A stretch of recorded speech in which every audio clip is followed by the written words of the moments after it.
Chers frères et sœurs, amis téléspectateurs, disciples bien-aimés du Maître Jésus, je vous salue en son saint nom. En ce 23e dimanche du temps ordinaire de l'année C, la parole de Dieu nous donne les moyens d'être de véritables disciples dans la quête de la sagesse, dans le pardon et le renoncement. Écoutons les textes et leurs commentaires. Première lecture. Lecture du livre de la sagesse. Chapitre 9, versets 13 à 18. Quel homme peut découvrir les intentions de Dieu? Qui peut comprendre les volontés du Seigneur? Les réflexions des mortels sont incertaines et nos pensées instables. Car un corps périssable appesantit notre âme, et cette enveloppe d'argile alourdit notre esprit aux 1000 pensées. Nous avons peine à nous représenter ce qui est sur terre, et nous trouvons avec effort ce qui est à notre portée.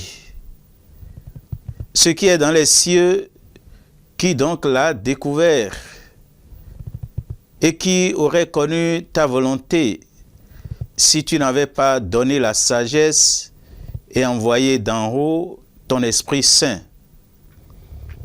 C'est ainsi que les sentiers des habitants de la terre sont devenus droits.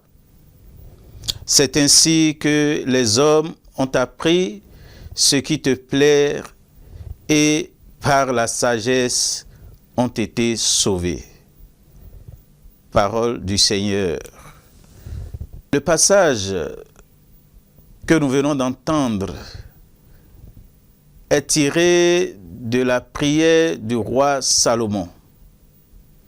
Cette prière a été élevée vers Dieu pour demander la sagesse. C'est une prière extraordinaire, car il est rare de voir un croyant demander ce qui est immatériel. C'est une prière qui a toujours retenu mon attention chaque fois que je récite l'office le matin du samedi de la 3e semaine.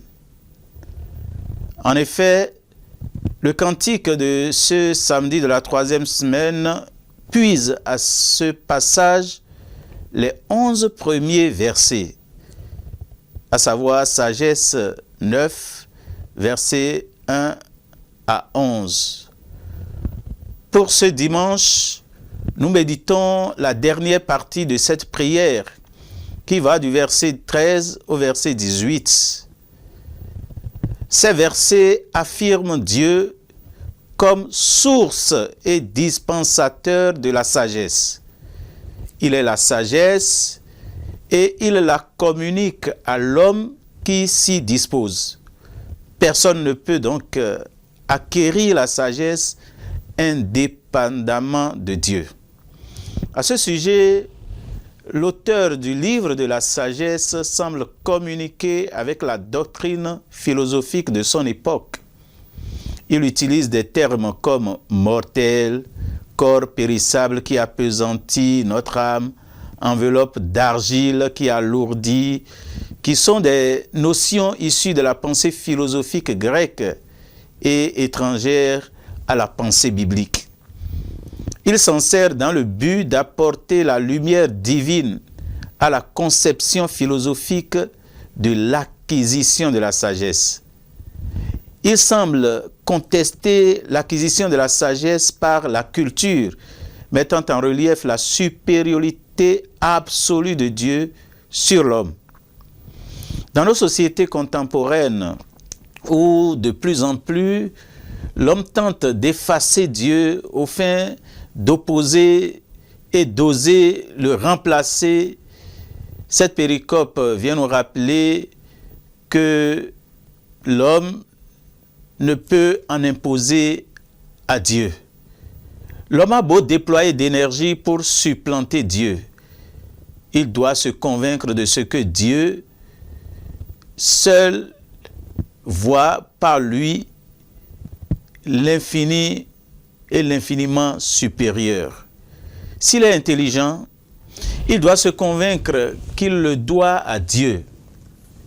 Il lui sera fatal d'utiliser l'intelligence que lui a accordée le Seigneur contre le Seigneur lui-même. Qui que nous soyons ou paraissons être, il nous est salutaire de nous humilier devant Dieu. Psaume 89. D'âge en âge, Seigneur, tu as été notre refuge. Tu fais retourner l'homme à la poussière. Tu as dit, retournez, fils d'Adam. À tes yeux, 1000 ans sont comme hier. C'est un jour qui s'en va, une heure dans la nuit. Tu les as balayés, ce n'est qu'un songe. Dès le matin, c'est une herbe changeante. Elle fleurit le matin, elle change. Le soir, elle est fanée, desséchée. Apprends-nous la vraie mesure de nos jours, que nos cœurs pénètrent la sagesse. Reviens, Seigneur, pourquoi tarder? Ravise-toi par égard pour tes serviteurs. Rassasie-nous de ton amour au matin, que nous passions nos jours dans la joie et les chants.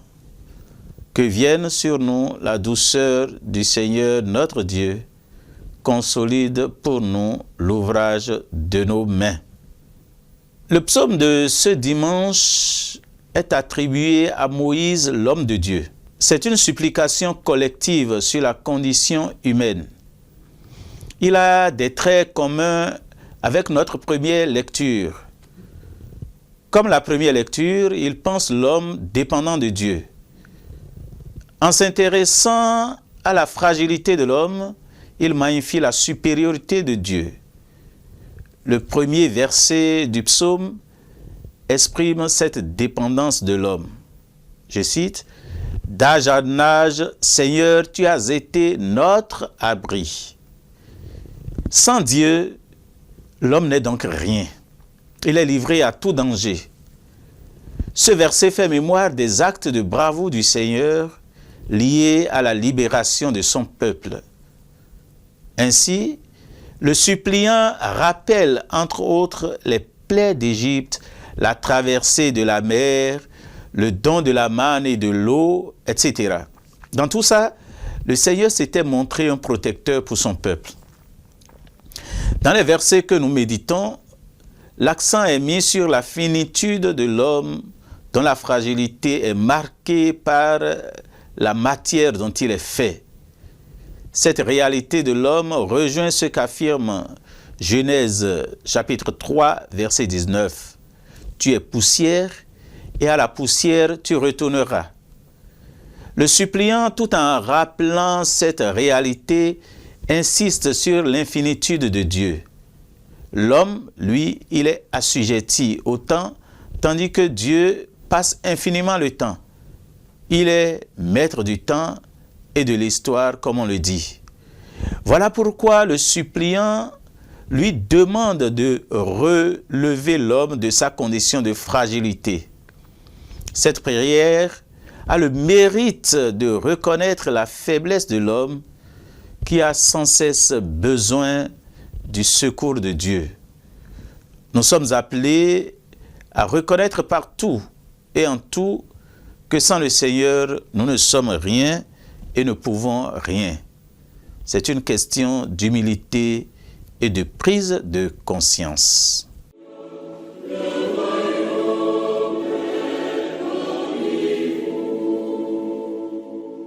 Deuxième lecture. Lecture de la lettre de Saint Paul, apôtre à Philémon. Chapitre, versets 9b et 10, puis 12 à 17. Bien-aimés, moi, Paul, tel que je suis un vieil homme et qui plus est, prisonnier maintenant à cause du Christ Jésus, j'ai quelque chose à te demander pour Onésime, mon enfant à qui, en prison, j'ai donné la vie dans le Christ. Je te le renvoie, lui qui est comme mon cœur. Je l'aurais volontiers gardé auprès de moi pour qu'il me rende des services en ton nom. À moi qui suis en prison à cause de l'Évangile.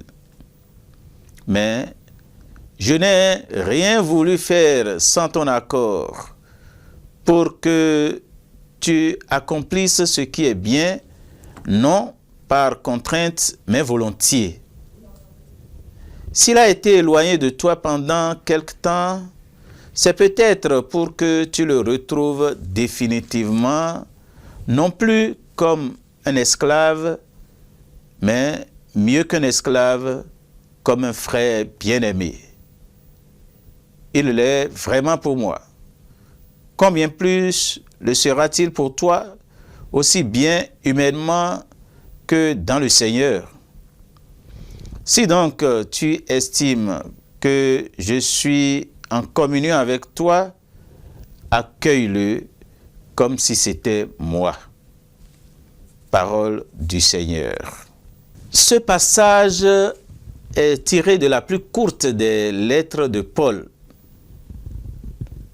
C'est la seule lettre authentique de l'apôtre qu'il a adressée à un individu. Cette lettre fut écrite vraisemblablement pendant la captivité de Paul à Éphèse, lors de son séjour de 53 à 57. À la lire, on y voit une lettre de règlement de conflit entre un maître et son esclave. Le maître, c'est Philémon, et l'esclave, c'est Onésime. En effet, Onésime, esclave de Philémon, avait fui son maître après lui avoir apparemment causé des torts. Il rejoint Paul, qui était en ce moment prisonnier. Celui-ci le convertit et le renvoie à son maître, le priant de lui accorder son pardon. Ce qui est intéressant dans la péricope, c'est que l'apôtre demande au maître de recevoir Onésime non plus comme un esclave, mais comme un frère. Il se pose là une problématique assez intéressante. Comment un maître chrétien doit-il traiter un esclave chrétien? Est-ce qu'un chrétien peut avoir d'esclaves? On peut se poser la question. Il est vrai que l'esclavage n'est plus de mise aujourd'hui dans nos sociétés. Nous l'avons de nos jours sous des dehors cosmétiques. Les nouvelles formes d'esclavage se trouvent entre autres dans le métier de domestique, les emplois précaires, voire toutes sortes d'employabilité. L'apôtre Paul rappelle qu'un frère dans la foi qui se trouve dans une position d'employé demeure un frère et doit être reçu comme tel. Le chrétien est appelé à trouver en tous un frère et une sœur et à user d'humanité envers tous. Il s'agit de ne pas soumettre ceux qui sont à notre service à de basses besognes, ni à les humilier, mais toujours à sauvegarder leur dignité d'êtres humains.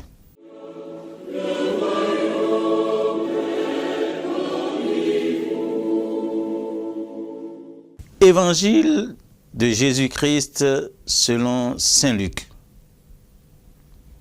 chapitre 14, versets 25 à 33. En ce temps-là, de grandes foules faisaient route avec Jésus.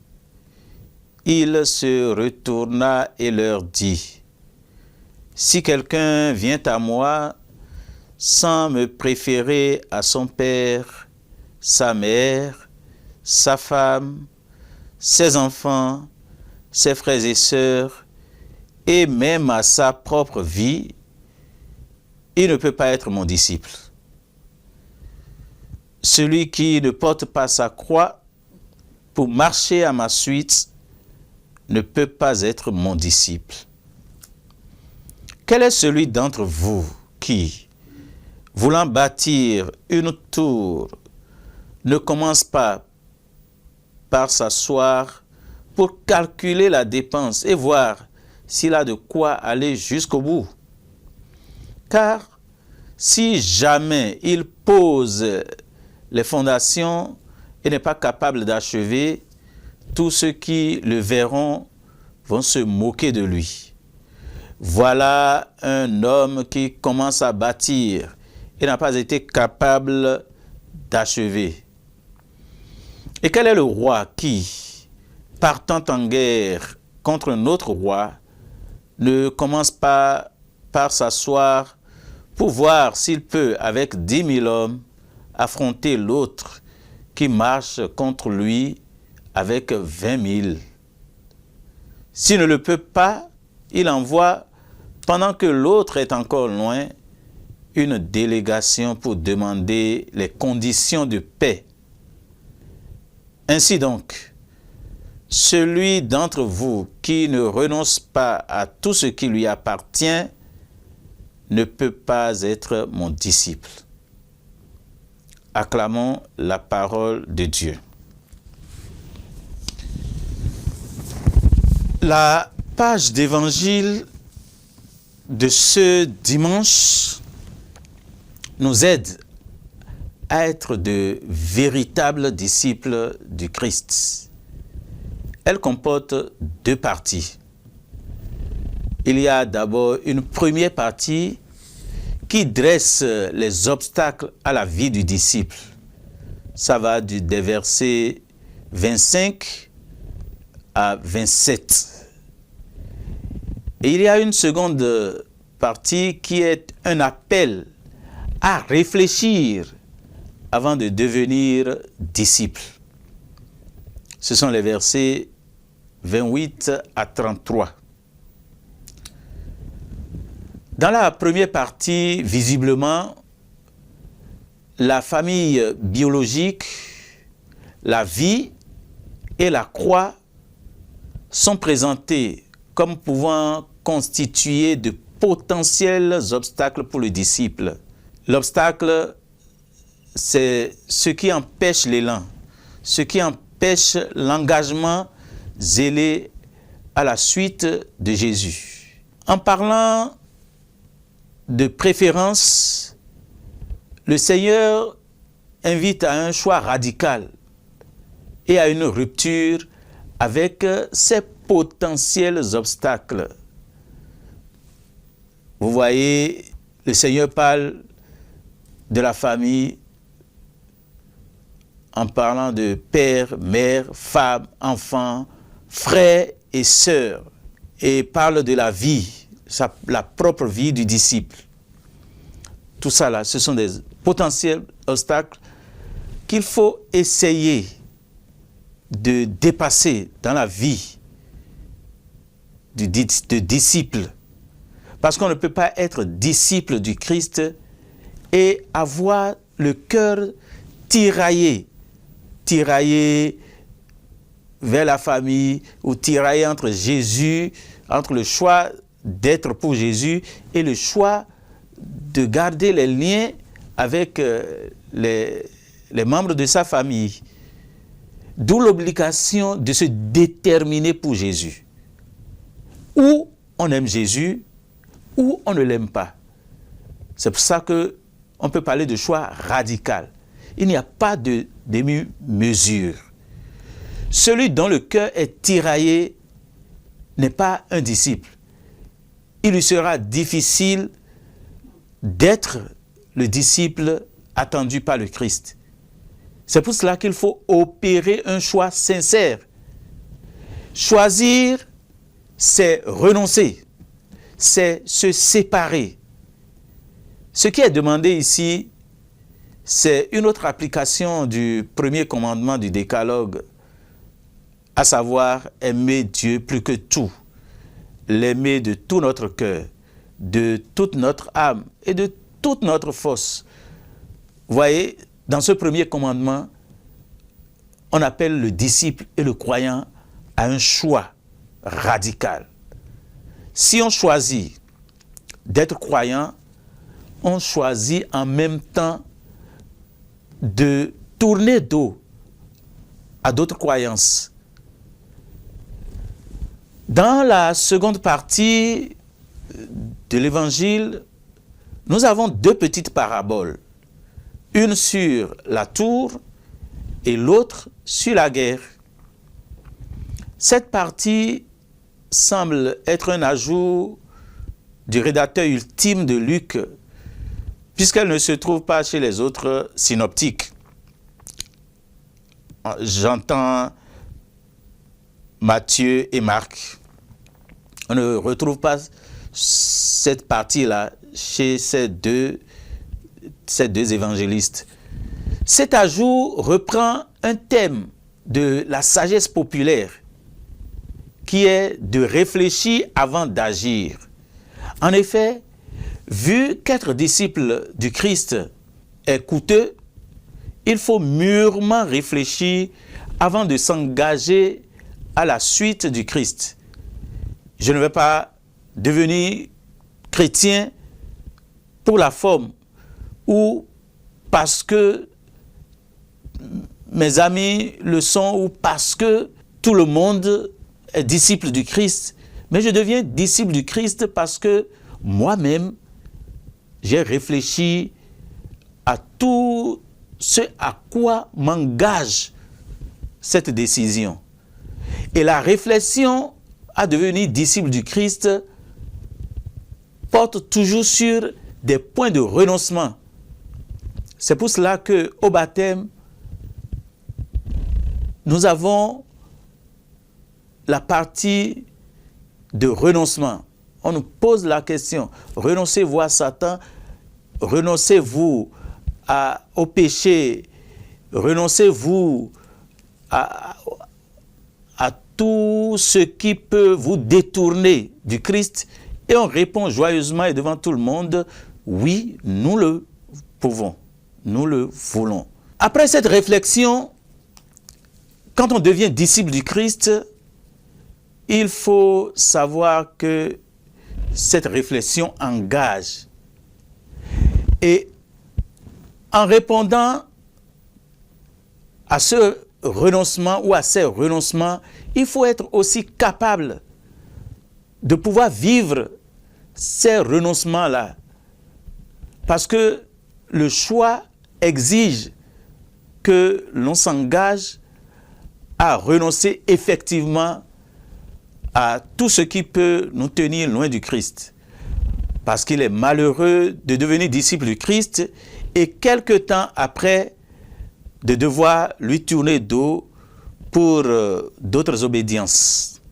Alors, chers frères et sœurs, après avoir écouté tous ces textes, je souhaite à tous de vivre vraiment sa vie chrétienne dans le sérieux et le concret de l'engagement ou des engagements que l'on a fait à son baptême, et que ces textes nous habitent afin que en cette journée dominicale, nous puissions apprendre à réellement renoncer à tout ce qui peut nous tenir loin du Christ et nous empêcher de vivre sincèrement notre vie de chrétien à la suite du Maître Très bon dimanche à chacun et à tous et que le Seigneur vous bénisse.